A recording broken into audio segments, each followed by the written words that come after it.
Good morning YouTube, my name is Justin. I run this channel here called Bike and Bird, and if you are wanting to switch up the look of your tail lights here on the 18F Fat Bob, today I'm going to show you how to install the Chrome Glow LED under the Fender LED tail light glow kit from chromeglow.com.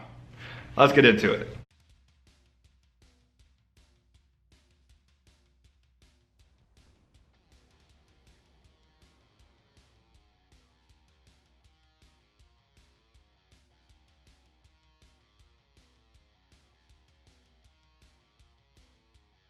So before we get started, let me point out that I was filming this how-to while also doing other things to the bike. So if you see nuts and bolts that are missing that I didn't mention, that's why.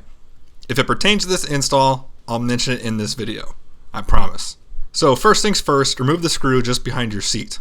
If you still have your passenger grab handle installed, you'll need to pull back and then forward like so. If you want to remove this handle, it's a single 3/8 bolt. As with any electrical work, you'll want to disconnect your wires from the power source. This can be done by either removing the ground from the battery, or in our case, simply disconnect the turn signal plugs. Those are the plugs with blue, black, and purple wires. Next, you'll need to remove the reflector from the rear fender. This is done simply by heating up the rear fender with a heat gun while pulling down on the reflector. At this point, I went ahead and wired up the light. I'm using the Bung King license plate bracket, so I did not have to use the supplied wire channel. If you are using yours, make sure to fish the wires through the channel prior to wiring up the lights. Using the supplied posi taps, first connect the dual element circuits to the light bar by connecting the red wires. After that is done, connect the black wire from the light to either of the black wires on the turn signal harness.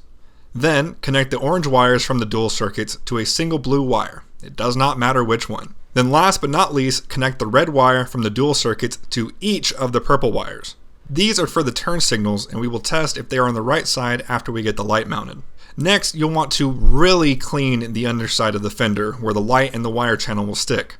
I would advise using a good degreaser.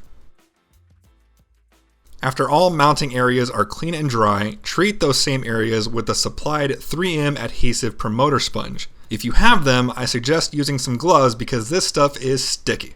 After that, take a piece of painter's or masking tape and apply it across the top of the rear fender. Measure where center is and make a mark. Luckily, I didn't have to do this as my plate light had a mark dead center, but you'll also want to make a center line on the light as well. After that, you're ready to place the light. First, take a heat gun or your wife's hairdryer and heat up the light. You want to warm it up to make the light bendable. Once it's nice and warm, peel off the red tape backing. If you want, you can peel off just one half and work with that while the other half is protected. With the plate bracket I have to take a slightly different approach, but the concept is still the same. Make sure to press down firmly to ensure that you don't have any gaps. Next up, you'll want to test the light by turning the bike on and testing both the brake and the turn signals. If you press your right turn signal and the left one comes on, or vice versa, simply swap the red wires. Once you're operational, simply bundle any slack in your wires with some zip ties to avoid pinching or rubbing with any moving parts. After that, put your seat back on and you're good to go. If this video helped you, help me by clicking that like button. If you haven't already, go ahead and punch that subscribe button. And as always, thank you for watching, and I'll see you guys next time.